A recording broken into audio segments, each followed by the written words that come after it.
నమస్కారం top Telugu news కి స్వాగతం. హెడ్లైన్స్ చూద్దాం. నేడు మెగా డిఎస్సి నోటిఫికేషన్, పోస్టులు భారీగా పెరిగే అవకాశం.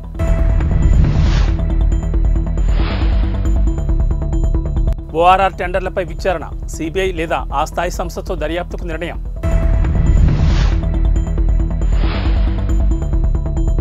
బీఆర్ఎస్ కాంగ్రెస్లపై కిషన్ రెడ్డి ఫైర్, వచ్చే ఎన్నికల్లో బీజేపీకి ఓటు వేయాలని పిలుపు. నిరుద్యోగులకు తెలంగాణ ప్రభుత్వం నేడు తీపి కబురు చెప్పనుంది. రాష్ట్రంలో ఉపాధ్యాయ పోస్టుల భర్తీకి గాను మెగా డిఎస్సి నోటిఫికేషన్ విడుదల చేయనుంది. సీఎం రేవంత్ రెడ్డి తన నివాసంలో 11,062 పోస్టులతో కొత్త నోటిఫికేషన్ వేయనున్నారు. ఇందులో ఎస్జిటీలు 6,508, స్కూల్ అసిస్టెంట్లు 2,629, లాంగ్వేజ్ పండిట్లు 727, పీఈటీలు 182, స్పెషల్ కేటగిరీలో స్కూల్ అసిస్టెంట్లు 220, ఎస్జిటీలు 796 పోస్టులు ఉన్నాయి. కొత్త నోటిఫికేషన్ వేసేందుకు గాను గత ఏడాది వేసిన డిఎస్సి నోటిఫికేషన్ను ప్రభుత్వం రద్దు చేసింది. ఆ నోటిఫికేషన్లో మొత్తం 5,089 పోస్టులను గత ప్రభుత్వం చేర్చింది. పాత అప్లికేషన్లు చెల్లుబాటు అవుతాయని పాఠశాల విద్యాశాఖ కమిషనర్ తెలిపారు.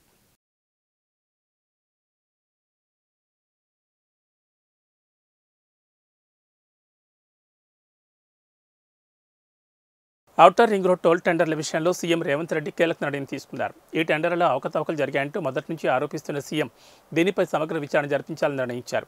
సిబిఐ లేదా ఆ స్థాయి దర్యాప్తు సంస్థకు విచారణ బాధ్యతలు అప్పగించనున్నట్లు ప్రకటించారు. సచివాలయంలో హెచ్ఎండి అధికారులతో సమీక్ష నిర్వహించిన సీఎం ఈ సందర్భంగా ఓఆర్ఆర్పై టోల్ టెండర్ల అంశాన్ని ప్రస్తావించారు. ప్రభుత్వానికి రావాల్సిన భారీ ఆదాయానికి గండిపడేలా తక్కువ ధరకే టోల్ టెండర్లు కట్టబెట్టారంటూ ఆగ్రహం వ్యక్తం చేశారు. కనీస ధర నిర్ణయించకుండా టెండర్లు ఎలా పిలిచారని హెచ్ఎండి అధికారులను ప్రశ్నించారు. ఇందులో ఎవరెవరి ప్రమేయం ఉంది, ఏ స్థలాలున్నాయి, ఎవరెవరు బాధ్యులు అనే విషయాలపై అన్ని కోణాల్లో తొలుత హెచ్ఎండిఏ పరిధిలో విచారణ జరపాలని ఆదేశించారు. టెండర్లలో అవకతవకలు, అనుసరించిన విధానాలు, ఫైళ్లు కదిలిన తీరుపై పూర్తి వివరాలతో ప్రభుత్వానికి నివేదిక ఇవ్వాలని హెచ్ఎండిఏ జాయింట్ కమిషనర్ ఆమ్రపాల్ని ఆదేశించారు. ఈ వ్యవహారానికి సంబంధించి ఏవైనా ఫైళ్లు మిస్ అయినట్లు గుర్తిస్తే సంబంధిత అధికారులు బాధ్యులైన ఉద్యోగులపై కేసులు నమోదు చేయాలన్నారు. హెచ్ఎండిఏ నుంచి పూర్తి నివేదిక అందిన తర్వాత కేబినెట్లో చర్చించి సిబిఐ లేదా అదే స్థాయి దర్యాప్తు సంస్థకు అప్పగిస్తామని చెప్పారు. టెండర్లకు ముందు ఓఆర్ఆర్పై టోల్ వసూలు ద్వారా ఏడాదికి 600 కోట్ల ఆదాయం వచ్చేదని అధికారులు సీఎం దృష్టికి తీసుకెళ్లారు. దీంతో 30 ఏళ్లకు 18,000 కోట్ల ఆదాయం వచ్చేదని, అలాంటిది 7,380 కోట్లకే ఎలా అప్పగించారని అధికారులను సీఎం రేవంత్ ప్రశ్నించారు. హెచ్ఎండిఏ అనుసరించిన టెండర్ విధానంతోనే ప్రభుత్వం 15,000 కోట్లకు పైగా నష్టపోయిందని సమావేశంలో ప్రాథమిక అంచనాకు వచ్చారు. హెచ్ఎండిఏ 2 కంపెనీలతో డీపీఆర్ తయారు చేయించడం, ప్రభుత్వ ఆదాయానికి నష్టం తెచ్చే డీపీఆర్ ఎంచుకోవాల్సిన అవసరం ఎందుకు వచ్చిందనే దానిపైన చర్చ జరిగింది. ఈ వ్యవహారంపై పలు అనుమానాలున్నందునే సమగ్రంగా విచారణ చేయిస్తే అన్ని నిజాలు బయటకొస్తాయని సీఎం అభిప్రాయపడ్డారు. టెండర్ దక్కించుకున్న సంస్థ ప్రభుత్వంతో చేసుకున్న ఒప్పందాన్ని చూపించి 49% వాటాను విదేశీ కంపెనీలకు అప్పగించిందని అన్నారు.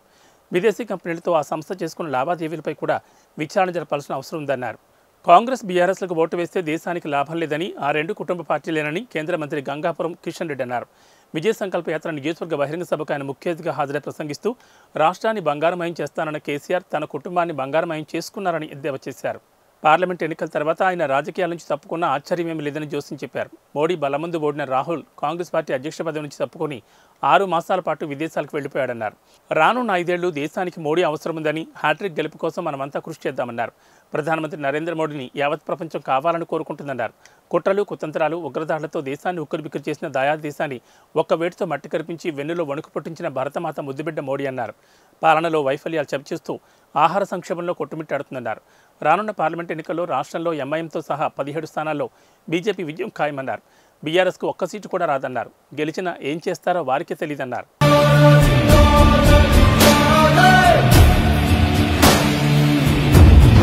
తెలంగాణ భాష అంటేనే క్లాసిక్ అని గవర్నర్ తమిళిసై సౌందరరాజన్ అన్నారు. తెలంగాణ భాష మాట్లాడుతుంటే చాలా ఆనందంగా ఉంటుందని చెప్పారు. రవీంద్ర భారతిలో బుధవారం జరిగిన పొట్టి శ్రీరాములు తెలుగు విశ్వవిద్యాలయం 16వ స్నాతకోత్సవంలో గవర్నర్ ముఖ్య అతిథిగా పాల్గొన్నారు. తెలుగు భాష, సంస్కృతి అంతటా వ్యాప్తి చెందాలని తమిళిసై సౌందరరాజన్ ఆకాంక్షించారు. తెలుగు భాషను ఇతర భాషలు మాట్లాడేవారందరికీ నేర్పించాలన్నారు. ప్రగతిని సాధించడానికి షార్ట్కట్లు ఉండవని, శ్రమని ఆధారమని చెప్పారు. స్నాతకోత్సవం పెద్ద పండగని పేర్కొంటూ సమాజానికి కొత్తదనం అందించడం మన బాధ్యతని అన్నారు. మాతృభాషతోనే జీవితం ముడిపడి ఉంటుందని చెప్పారు. ప్రపంచంలోని ఎన్నో దేశాల్లో తెలుగు వాళ్ళు ఉన్నారని, తెలుగు భాష, సంస్కృతి ఆ దేశాల్లో కూడా వ్యాప్తి చెందాలన్నారు. ప్రధాని నరేంద్ర మోడీ చెప్పినట్లు ఎన్ఈపీ విద్యాలయాలను ప్రారంభించాలన్నారు. తెలుగులో మాట్లాడడం తనకెంతో సంతోషంగా ఉందన్నారు. సామాన్య ప్రజలు సైతం కొన్ని చదివే విధంగా తక్కువ ఖర్చుతో తెలుగు భాష పుస్తకాలను ప్రచురించాలని సూచించారు. స్వీయ నిబంధనతో బోధించడం, విశ్వవిద్యాలయం అన్ని సదుపాయాలు కల్పించడం, సమాజానికి కొత్త దారిని అందించడం, వీటన్నిటి సమాహోరమే స్నాతకోత్సవం. మాతృభాష మన జీవితంతో పుడుతుంది. మాతృభాష మన చైతన్యంతో ముడిపడి ఉంది. మాతృభాష మనల్ని ప్రకటిస్తుంది. మాతృభాష మనకు మార్గదర్శకం. తెలంగాణ మాతృభాష మరియు క్లాసిక్ భాష. పలుకుతున్నప్పుడు ఆనందాన్ని ఇస్తుంది. పలికినప్పుడు ఆసక్తిని రేకెత్తించే భాష. అందుకే మహాకవి భారతిని పాడారు, సుందర తెలుగులో పార్టీ చేసుకుందాం. తెలుగు మాట్లాడే ప్రజలు అనేక రాష్ట్రాలు మరియు అనేక దేశాలను ఉన్నారు. అక్కడ మన సంస్కృతిని చాటుతున్నారు. అక్కడ మన సంస్కృతిని ఔన్నత్యం గురించి మాట్లాడుతున్నారు. ఇక్కడ గ్రాడ్యుయేట్ అందరిని నేను అభినందిస్తున్నాను. మీరు ఈ తెలుగు భాష పూల పరిమళంలా వ్యాపిస్తున్నారు. ఈ తెలుగు భాష సంస్కృతి అందరికీ చేరాలి. ఇతర భాషలు మాతృభాషగా ఉన్న వారికి కూడా తెలుగు నేర్పించాలి. అలా చేస్తే సోదర భావం ఏర్పడుతుంది. రాష్ట్రాల మధ్య స్నేహం పెరుగుతుంది. ఈ విశ్వవిద్యాలయంలో ఎన్నో గొప్ప పుస్తకాలు ముద్రించబడ్డాయి. ఈ సంవత్సరం మొత్తం దానికి సామాన్యులను చేరవేల చిన్న చిన్న పుస్తకాలను ముద్రించాలని అనుకుంటున్నాను. తక్కువ ఖర్చుతో కూడిన ప్రజలను సామాన్యులు చదవగలిగేలా ప్రచురించాలి. అదేవిధంగా ఈ పుస్తకాలు ఎక్కువ ప్రచురించాలి. ఎందుకంటే ఇది టెక్నాలజీ ప్రపంచం. అందుకే మనం ప్రధాని మంత్రి మోడీ గారి ఈ పందేలు టెకేడ్ అని చెబుతున్నారు. NUP అనుసరించి విశ్వవిద్యాలయాన్ని అభినందించండి. NUP విద్యార్థులను తరగతి గది నుండి ప్రపంచ స్థాయికి తీసుకెళ్లడం. మీరు అందరూ కష్టపడి ముందుకు రావాలి. ప్రగతి సాధించడానికి షార్ట్ కట్ లేదు, శ్రమే మూలధనం. నేను తెలుగులో మాట్లాడితే చాలా సంతోషంగా ఉంది. నేను నా మాతృభాష తమిళని అమితంగా ప్రేమిస్తున్నాను. మా అన్న భాష తెలుగు అంటే నాకు చాలా గౌరవం. అందరం కలిసి ఈ దేశాన్ని ఉత్తరిస్తాం. ఇక్కడ తెలుగు పండుగలు అన్ని ఉన్నారు. ఇక్కడ తెలుగులో మాట్లాడుతున్నాను. తమిళ్లో ఒక్క సామెత ఉంది, నగర వ్యాపారులలో బంగారు సూదులు అమ్మినట్లు. మన మధురమైన భాష తెలుగులో మాట్లాడేందుకు ప్రయత్నించాను. నేటి నుండి మేడారం హుండీల లెక్కింపు జరగనుంది. హుండీ లెక్కింపునకు అధికారులు అన్ని ఏర్పాట్లు చేశారు. హనుమకొండలోని టీటీడీ కళ్యాణ మండపంలో హుండీ ఆదాయాన్ని దేవాదాయ శాఖ అధికారులు లెక్కించనున్నారు. 10 రోజుల పాటు ఈ లెక్కింపు కొనసాగనుంది. హుండీ లెక్కింపు కేంద్రం లోపల బయట సీసీ కెమెరాలు, భారీ పోలీస్ బందోబస్తును అధికారులు ఏర్పాటు చేశారు. మేడారం మహాజాతరలో మొత్తం 512 హుండీలను అధికారులు లెక్కించనున్నారు. లెక్కించిన నగదును బ్యాంకులో ఏ రోజుకు ఆ రోజు అధికారులు జమ చేయనున్నారు. ఈసారి మేడారం జాతర ఆదాయం పెరుగుతుందని అధికారులు అంచనా వేస్తున్నారు.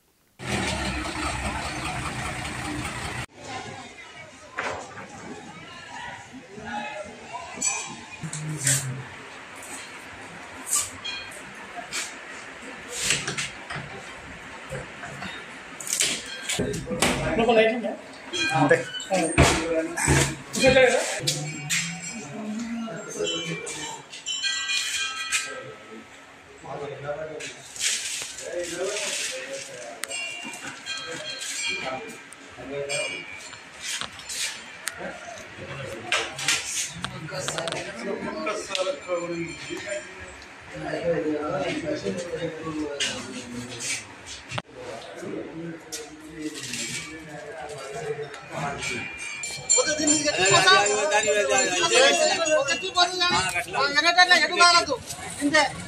అనుకోవాలి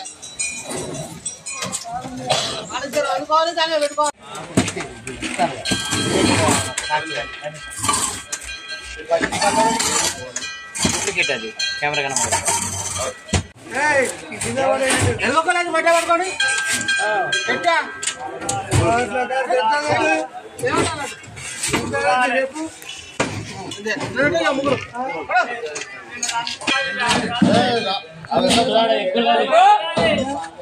ఎక్కువ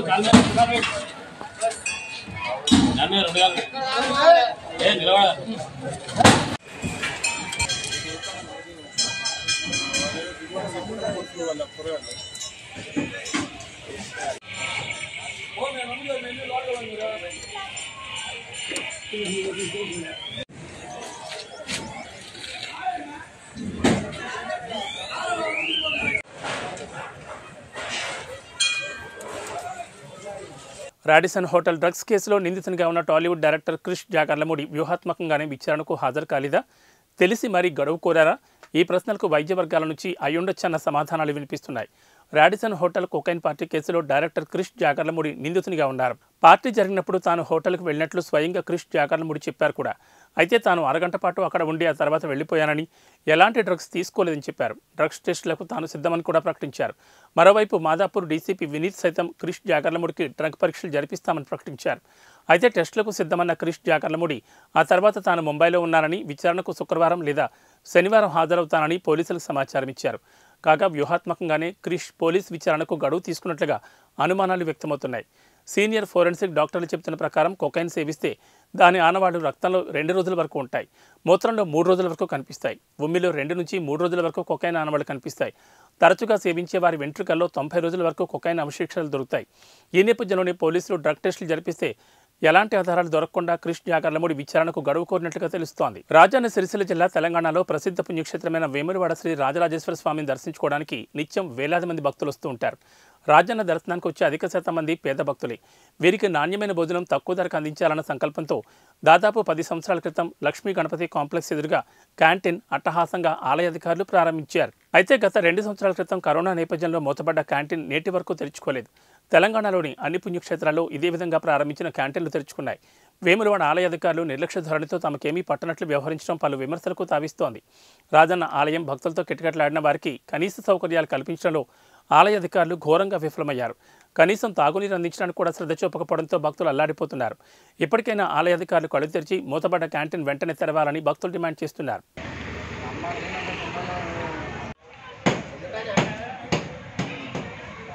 ప్రధానమంత్రి నరేంద్ర మోడీ వచ్చిన 4-5 తేదీల్లో తెలంగాణలో పలు కార్యక్రమాల్లో పాల్గొనున్నారు. పలు కేంద్ర ప్రభుత్వ ప్రాజెక్టులకు ప్రారంభం, మరికొన్ని అభివృద్ధి పనులకు ఆయన శంకుస్థాపన చేయనున్నారు. బహిరంగ సభల్లో కూడా ఆయన పాల్గొనున్నారు. 4న మహారాష్ట్రలోని నాగపూర్ నుంచి బయలుదేరి ఉదయం 10:30 గంటలకు ఆదిలాబాద్కు వస్తారు. పలు అభివృద్ధి కార్యక్రమాల్లో పాల్గొని ప్రసంగిస్తారు. కార్యక్రమాలు ముగిసిన అనంతరం బయలుదేరి తమిళనాడుకు వెళ్తారు. తిరిగి అదే రోజు రాత్రి హైదరాబాద్కు వస్తారు. ఆ రోజు రాత్రి రాజ్భవన్లో బస చేస్తారు. ఇక 5న సంగారెడ్డిలో పలు అభివృద్ధి పనులను ప్రధాని మోడీ ప్రారంభించనున్నారు. సంగారెడ్డిలో నిర్వహించతలపెట్టిన బహిరంగ సభలో ఆయన ప్రసంగించనున్నారు. 5న ఉదయం 10 గంటలకు రాజ్భవన్ నుంచి బయలుదేరి సంగారెడ్డికి చేరుకుంటారు. మధ్యాహ్నం 12:15 కార్యక్రమాలు ముగించుకుని ఒడిశా రాష్ట్రానికి వెళ్తారు. ఖమ్మం జిల్లా కొనిజర్లలో దారుణం చోటు చేసుకుంది. సర్పంచ్ సోరంపల్లి రామారావుపై కత్తులతో దాడి చేశారు 3 వ్యక్తులు. గాయపడిన సర్పంచ్ను చికిత్స కోసం కిమ్స్కు తరలించారు. అయితే ప్లాన్ ప్రకారమే సర్పంచ్పై దాడి చేశారని అనుమానిస్తున్న పోలీసులు 3 నిందితులను అదుపులోకి తీసుకున్నారు. అన్నదమ్ముల ఆస్తి బాటాల పంపకంలో తమకు న్యాయం చేయలేదని సర్పంచ్పై ఈ దాడికి పాల్పడ్డారని తెలుస్తోంది. సర్పంచ్పై జరిగిన దాడితో గ్రామస్తులు భయాందోళనకు గురయ్యారు. గ్రామంలో ఎలాంటి అవాంఛనీయ సంఘటనలు జరగకుండా పోలీసులు 144 సెక్షన్ అమలు చేశారు.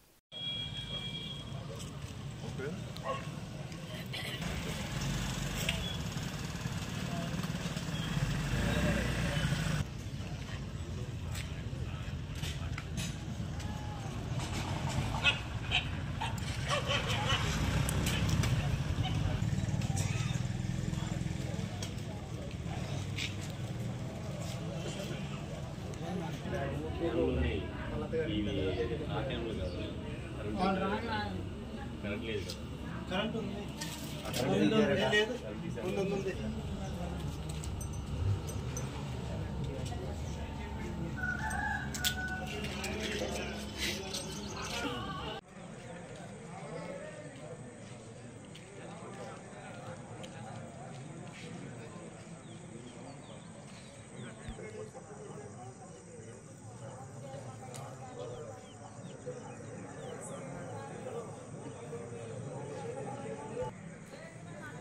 ఏవీ బులెటిన్ విశేషాలు. నమస్కారం.